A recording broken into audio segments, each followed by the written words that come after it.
Meus irmãos, que o nosso Mestre, as suas vibrações estejam entre nós. Depois da festa da dedicação, Jesus saiu de Jerusalém e foi até as fronteiras da Judeia, à margem do rio Jordão, onde Jesus foi batizado e onde João Batista começou a sua missão, começou a sua pregação. Jesus então saiu dali, passando pela região da Pérea. E na região da Pérea, os judeus se aproximaram do Mestre e comentaram. Não sabemos se foi bem uma mensagem de Herodes ou se foi um comentário. Que Herodes queria matá-lo. Jesus então disse: diga a essa raposa que eu vou continuar cumprindo a minha missão hoje, amanhã e depois de amanhã, e devo prosseguir ainda diante das ameaças. Já falamos aqui outra vez que Jesus não tinha confiança alguma em Herodes, porque ele havia mandado matar, decapitar João Batista. Também o seu pai, Herodes o Grande, ordenou a matança das crianças em Belém até 2 anos de idade. A família José, Maria e Jesus foram até o Egito e, segundo alguns historiadores, permaneceram numa colônia judaica no Egito, denominada Heliópolis. Evidente que depois disso, Jesus ficou a refletir a respeito de Jerusalém. E é evidente que o futuro de Herodes não foi muito bom.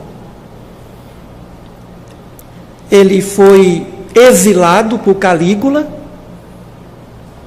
saiu daquela região, e aí, em nossas reflexões, nós sempre pensamos: para cada Herodes tem um Calígula, como para cada raposa tem um coiote.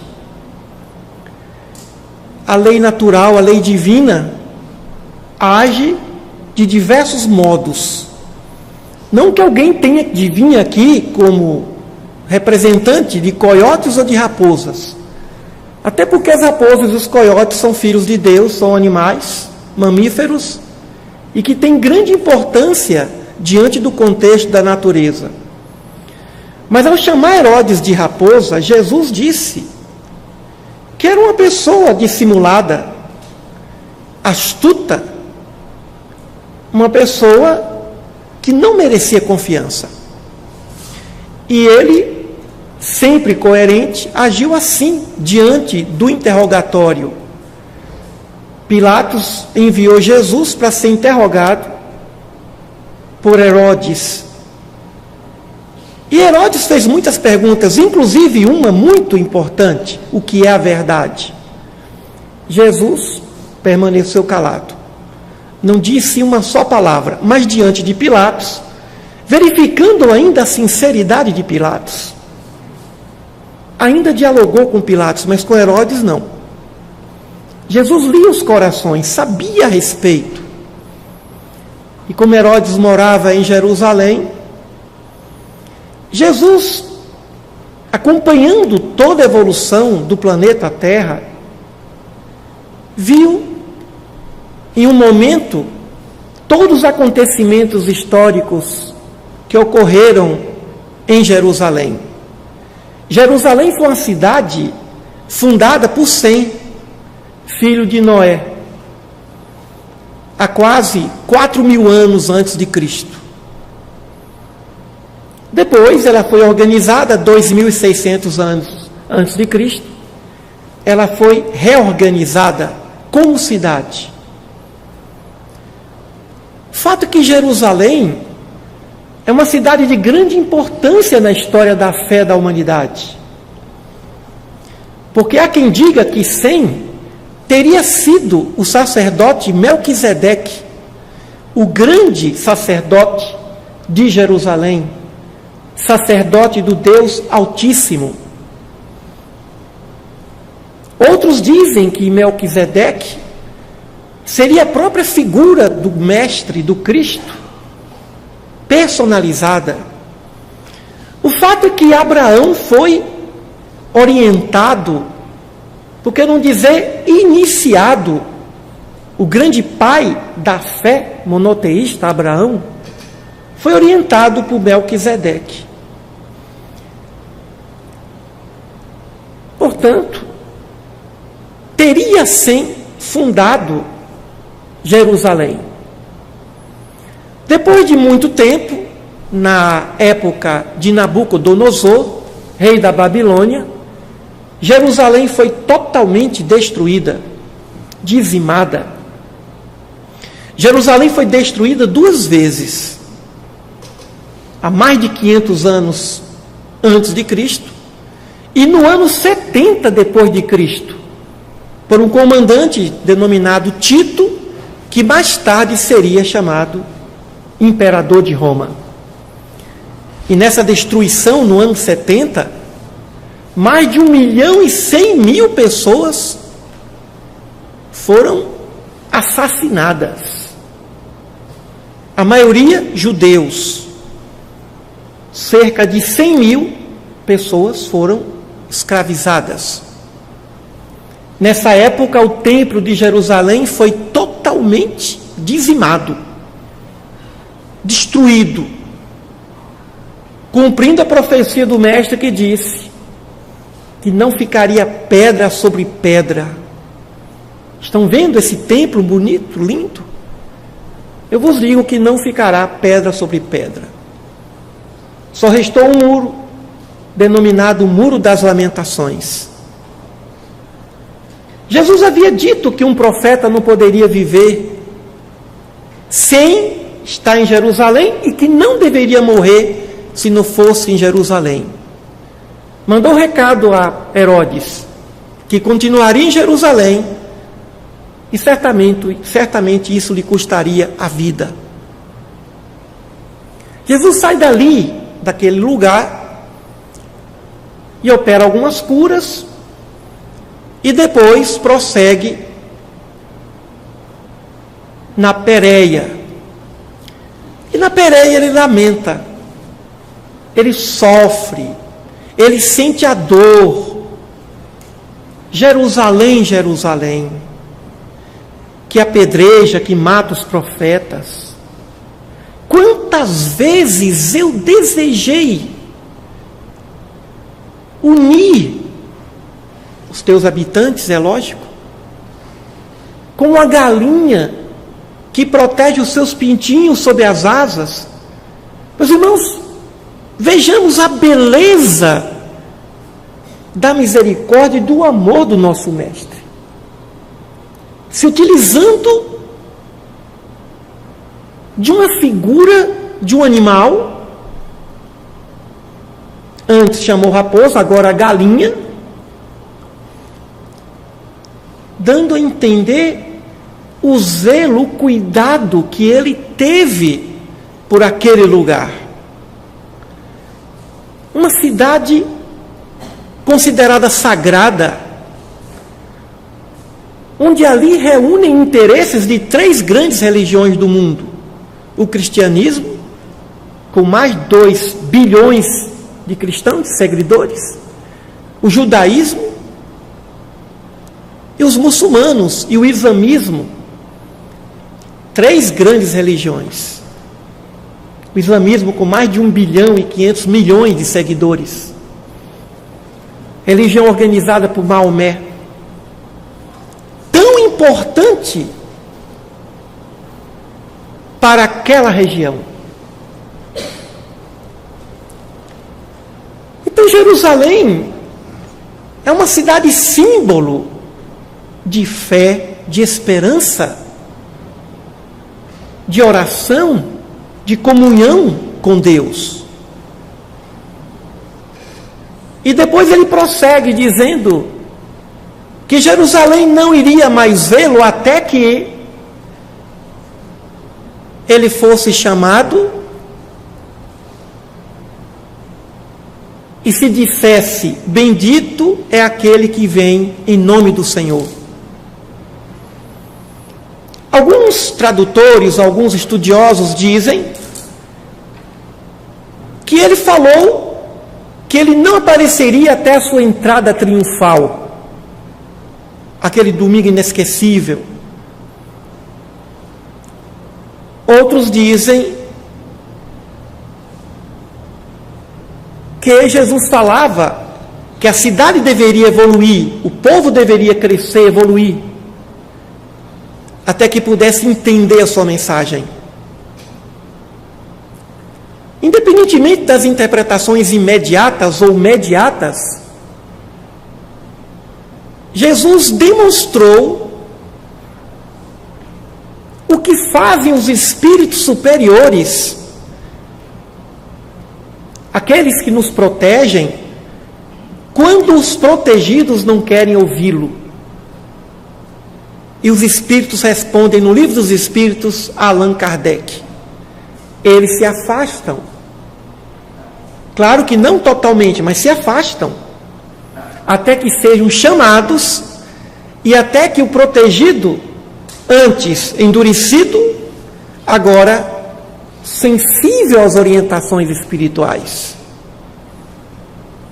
Então Jesus disse: me afastarei, porque esse povo me honra de lábios, que mata os profetas. Então Jerusalém, ao longo dos séculos e dos milênios, foi palco de atrocidades, perseguições atrozes. Uma região que até hoje ela suscita intrigas, conflitos. É um campo minado energético.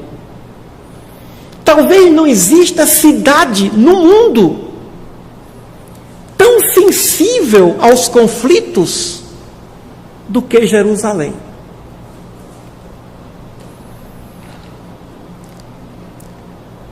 Jesus chorou 3 vezes. Uma delas foi diante de Jerusalém. Ele chorou diante dos homens, com a morte aparente de Lázaro. Ele chorou diante de uma cidade, Jerusalém, e ele chorou diante do Pai, no Monte das Oliveiras, com a sua sudorese de sangue, dias antes de ser crucificado, horas antes de ser preso. 3 vezes Jesus chorou. Diante dos homens, vendo as irmãs de Lázaro e os amigos chorarem, e diante de Jerusalém. Como ele amava Jerusalém! Como ele sentia amor por Jerusalém!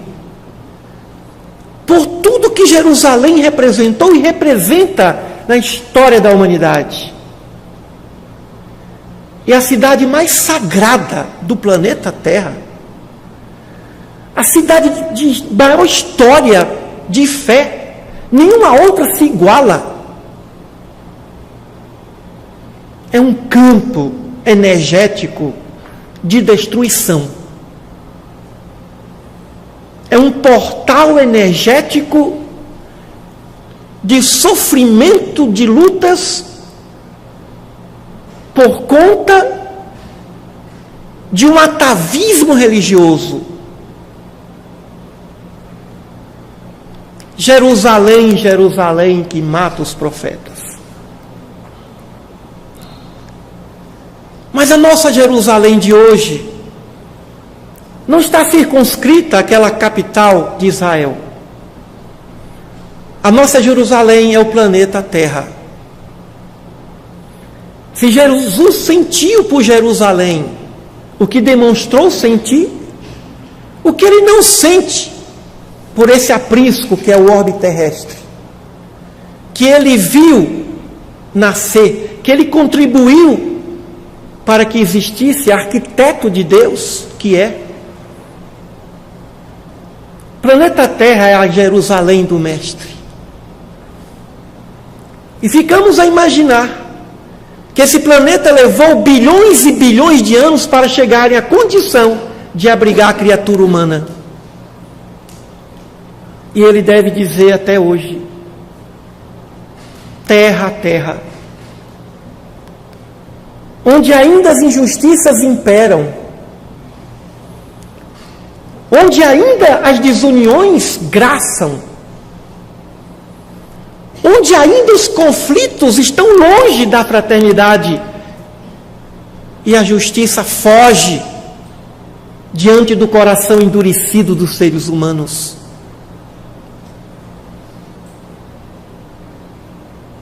E os espíritos protetores desse planeta, de tempos em tempos, também compartilham com o Mestre dessa lamentação. Mas a lamentação maior de Jesus não é com lugar, é com o atraso evolutivo daqueles que não têm boa vontade de começar o seu processo, ou de recomeçar por meio do arrependimento. Não nos arrependemos de nada. Geralmente alguém diz: eu me arrependo do que eu não fiz e não do que eu fiz. Deveríamos nos arrepender até do bem que fazemos e dizer a Deus: Senhor, eu deveria ter feito melhor. Eu me arrependo de não ter amado mais e não ter feito melhor. Eu me arrependo de ter feito só esse bem. Se não tivermos nada para nos arrependermos, vamos nos arrepender porque poderíamos ter feito mais e melhor. Sempre. Mas não vem arrependimento.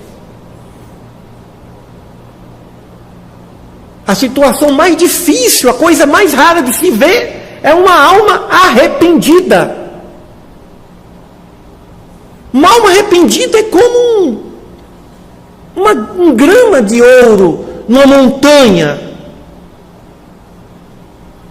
E não há modificação espiritual sem arrependimento. Não existe evolução sem arrependimento.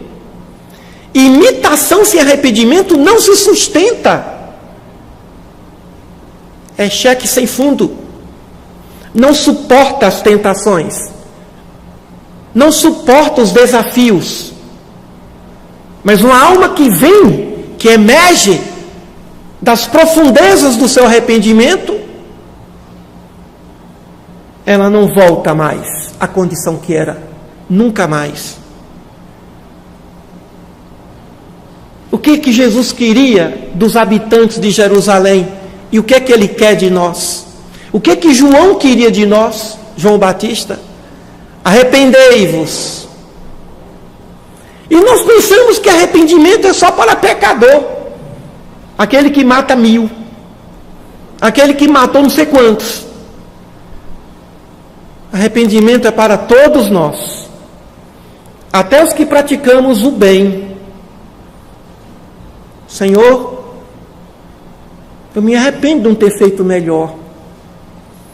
E por isso que o nosso mestre dizia: ao terminar a tarefa, diga: sou apenas um servo inútil. Porque é isso que nós verdadeiramente somos. Deus não precisa de nós, Ele é absoluto. Nós somos o resultado da sua infinita misericórdia, do seu infinito amor. E não temos resposta à pergunta: por que Deus nos criou, já que Ele não precisa de nada e de ninguém? Só Ele sabe.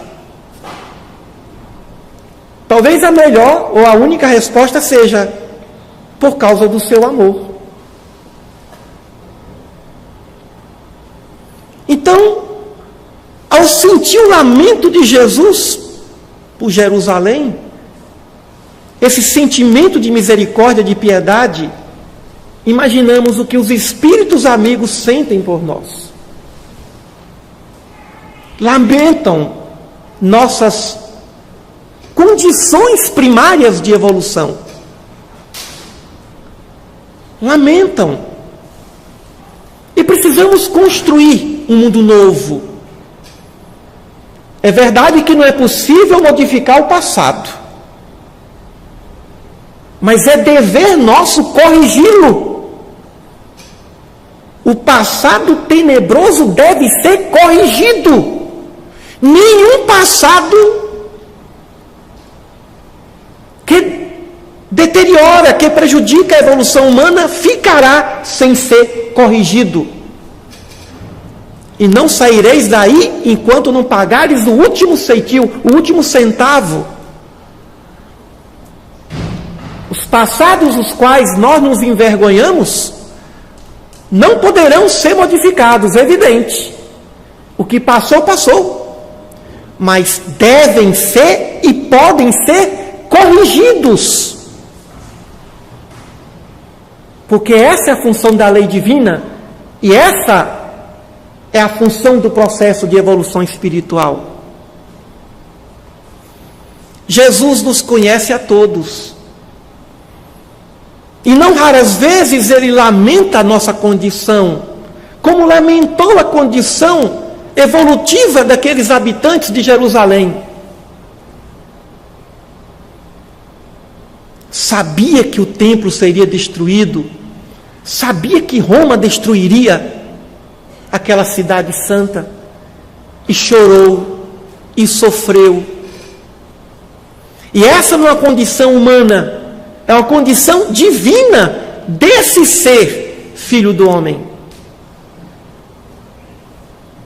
Precisamos então construir nossas vidas, aproveitando todo o tempo possível, para que um dia o próprio Mestre diga para cada um de nós, quando estivermos do lado de lá, e até aqui mesmo, do lado de cá: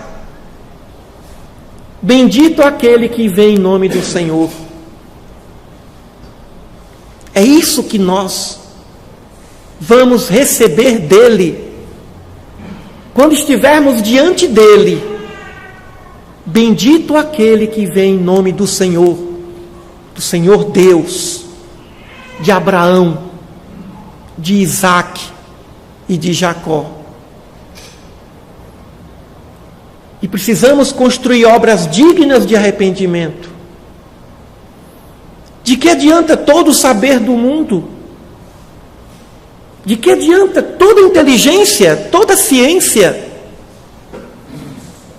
se não existir a consciência de que todos os dias temos de recomeçar?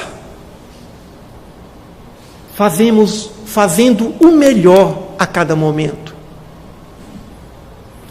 E vamos lamentar, tal qual fez Jesus, nossas cidades, nossas famílias, a nós mesmos, diante dos que recalcitram. Nós também recalcitramos, resistimos diante dos convites da vida.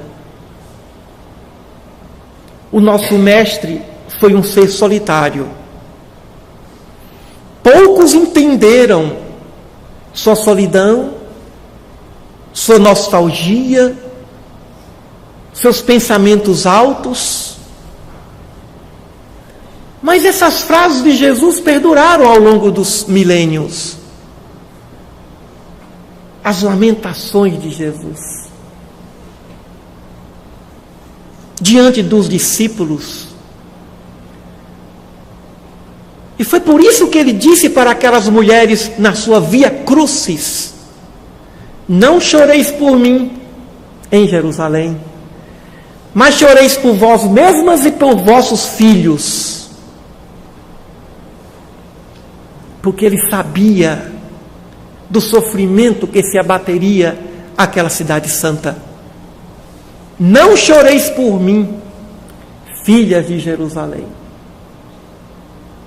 Porque haverá um dia que as mães lamentarão seus filhos e se arrependerão de terem ficado grávidas desses filhos, desses rebentos. A visão. Jesus foi o maior profeta que já existiu. A grandeza desse Espírito é inimaginável. Conhecedor profundo de todas as ciências. Depois daquilo ali, ele vai adiante e cura um hidrópico. E ele prossegue com uma série de parábolas. Passou a falar por muito tempo na Pérea por parábolas. Porque nem todos conseguiam entender certas verdades a respeito do reino dos céus. Então, na leitura do Evangelho de Jesus, ou dos Evangelhos, precisamos acompanhar de perto e pela imaginação sentir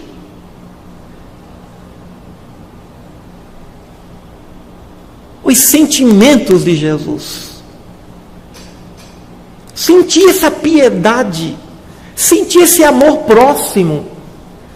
Se ele lamentou uma cidade, o que não lamenta em relação às suas ovelhas tão amadas, as suas ovelhas bem amadas. Por isso, meus irmãos,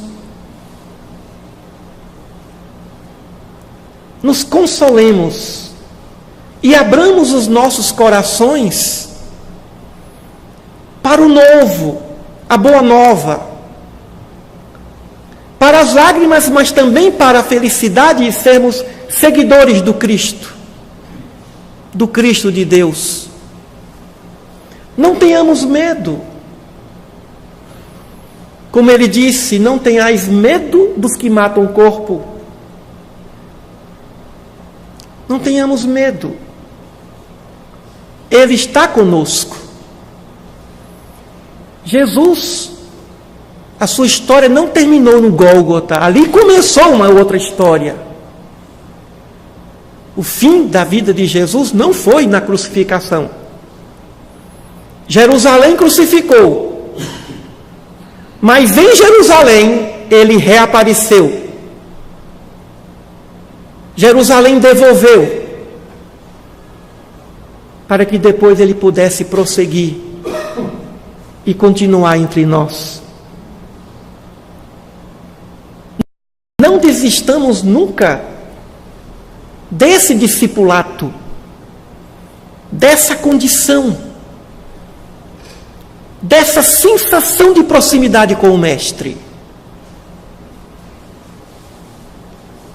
E busquemos apacentar as nossas ovelhas, familiares, amigos, entes queridos, cidades, continentes. Felizes aqueles que realmente buscam a fraternidade e lutam por ela.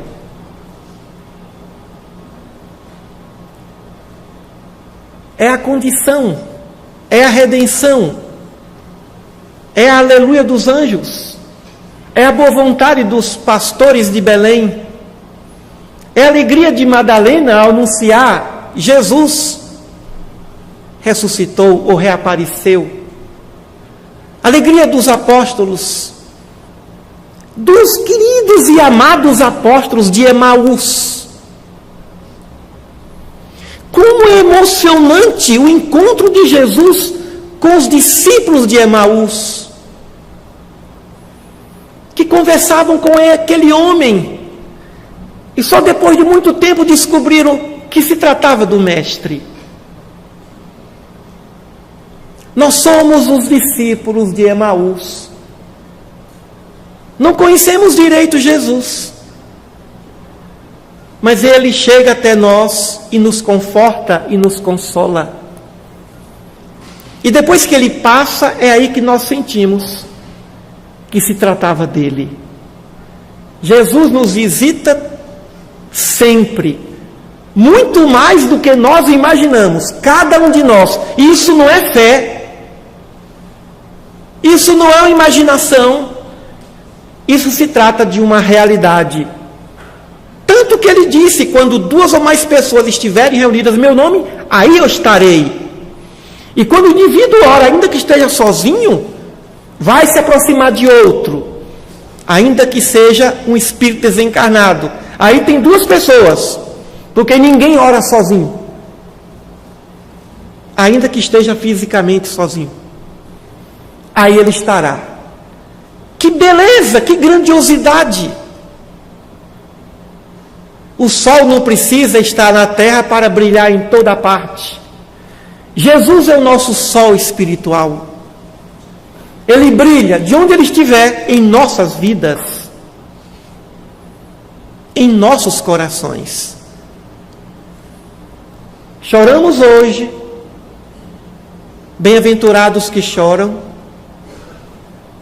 e nos alegraremos amanhã, e quem sabe até o final do dia. Que ele, esse pastor amado, esse Senhor e Rei, esteja em nossos corações. Que ele nos desculpe as nossas limitações, que ele nos perdoe as intransigências, mas que ele saiba que mesmo que diante das nossas limitações, nós queremos amá-lo. Mesmo nosso amor sendo tão pequeno, nós queremos amá-lo. Muita paz a todos, um excelente 2017, um novo ano que se inicia, e que construamos essa convivência com o nosso Mestre a cada dia, porque esse é o pão nosso que nos espera. Muita paz.